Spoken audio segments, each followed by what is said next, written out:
Campfire time. Pretty bright out here. The moon's pretty bright.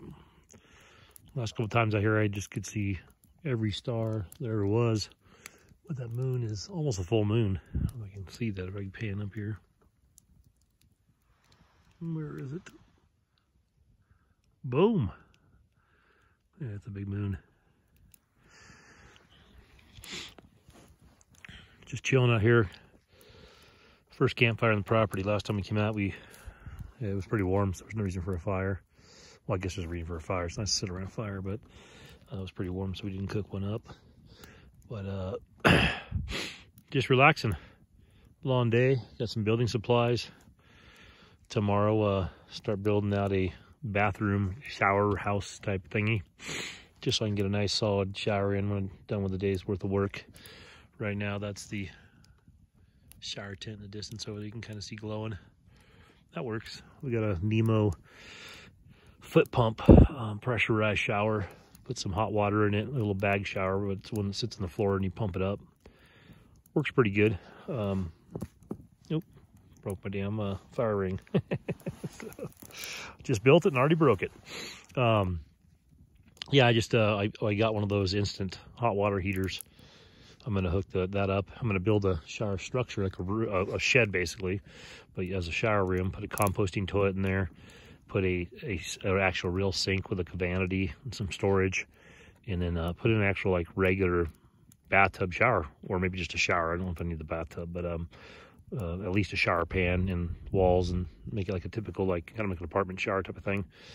And we have the instant hot water, and I have I picked up, I think it's Ryobi actually, a battery operated water pump. So that should be pretty cool. So you don't have to, you can plug it in if you want to, but you don't have to have it plugged in.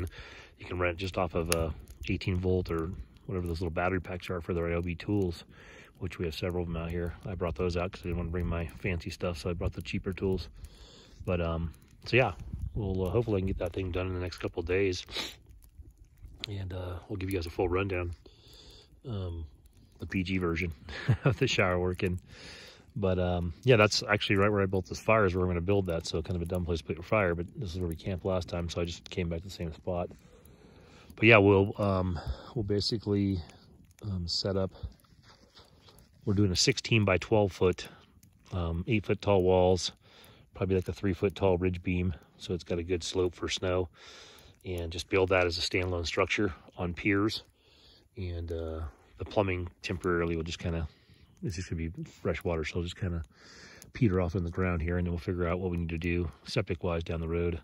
But I'm gonna try the composting toilet idea out. Everyone rages about that. I can't imagine it being lovely, but we'll find out, I guess. But yeah, so I'm gonna build a structure, the base of the structure tomorrow, see how far along I get. I got treated lumber, some piers. I got the cheapest plywood, the least expensive plywood I could for the thickness I was desiring for the floor. And I don't do OSB. I mean, I'll do OSB in the walls if I'm going to coat it or cover something else, but I don't like to build with that stuff just for water purposes. I know everyone uses it, but it's cheap wood, so I try and avoid that stuff. But yeah, I try and use a CDX outdoor grade or whatever else I can get my hands on. But yeah, wood right now is pretty damn expensive, so you got to get what you can get, I guess, and make do with what you can make do. Structure-wise out here, we're not planning on doing a lot of like refurbished wood, you know, pallet wood type of stuff. I mean, maybe for some projects for like a goat pen or chicken coop, something like that would be fun.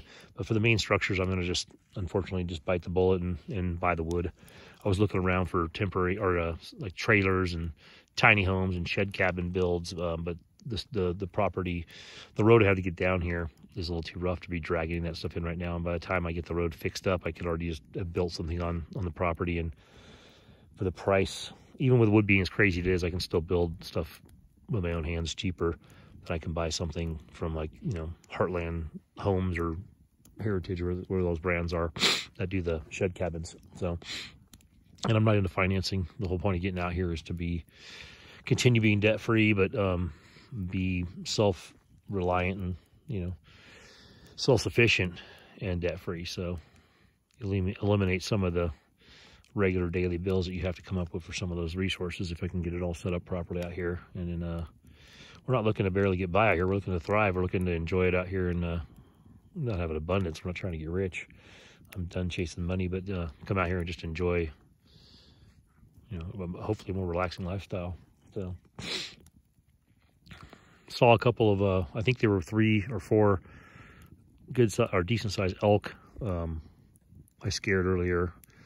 I said in my last video, they're either gigantic deer on steroids or they were medium-sized elks. I couldn't tell, but they were a little ways away, but they made a big huffing sound and they took off running and stopped and kind of stared at me and then ran some more. So I was kind of thinking, man, I hope this guy's going to get pissed at me and charge me or something. I got charged by a moose one time up in Alpine, Wyoming, man. It was scary. I was on my motorcycle, my dual sport, doing the trails up there for a company, an event called the Climb Cow Tag. Came around the corner, saw this beautiful moose in this field, probably about 150, 200 feet away, probably tops.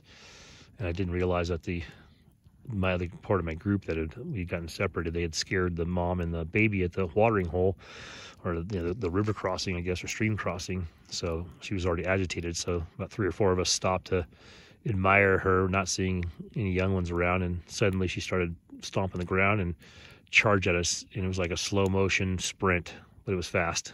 So we just hauled ass out of there. It was cool. Anyway, so I had a flashback of that. So the gigantic deer or the medium-sized elk didn't want to hang out with me today, but they definitely got startled and startled me a little bit. But it's cool. We've seen a bunch of antelope on the property before. Seeing those elk today, I think they're elk. I'm just going to go with elk. And we've seen fox out here, raccoons. We've seen porcupines closer down by the highway. Tarantula, lizards. Saw a snake in town. I haven't seen any snakes out here even in July. I was surprised. I don't know if Arizona has as many snakes as I thought, but I expected to see some. But yeah, so it's cool to see some wildlife. I'm sleeping in the stars tonight, so hopefully those gigantic deers or medium-sized elks don't come back to mess with me. I don't need to wake up with any sort of a animal look in my face or nibble at my toes, so hopefully they leave me alone. Hoping to get an early start tomorrow, get things going, get some build going. I got to backtrack into Home Depot. I didn't buy everything I needed. I didn't know how far I'd get along, so we're going to focus on making the deck portion, and we'll kind of see where it goes from there. Any suggestions, any questions, anything else, let me know. I'm always up for communicating, big on community and building community with people that are like-minded out here. So looking forward to seeing who I come across, who I can bounce some ideas off of and get some knowledge from, and kind of go from there. You hear the dogs howling in the back, or coyotes, but I think the neighbor's dogs too. See the neighbor's light in the distance. I see about 20 lights in the distance that I can see from here. So it looks like there's more out. I see more houses in the night because I can see the lights. I don't see all those houses in the daytime. But other than dogs, I don't hear much anything. Music. I don't hear people working. I don't hear many cars. My one neighbor to the right here is the only one I hear his truck every now and then when he comes in a little bit later. When I was here last time, I just met him on this trip, so cool guy. Him and his gal are real nice people. I already forgot their names, but I'll get them down. But real cool people, real down to earth, full-timers out here, so it's nice. But other than that, yeah, no one, where I'm at out here, the road kind of dead ends in the property, wise off, and it's washed out on both sides. You can get down with like an off-road vehicle or dirt bike or a UTV, but you're not going to get a car, or even a typical 4x4 is not going to even get up that thing on either side, really. So not many people coming out to this area. I won't see much traffic out here unless someone's lost or just exploring. Anyway, guys, I'll catch up tomorrow. I'll figure to do a little campfire chat. So just out here chilling.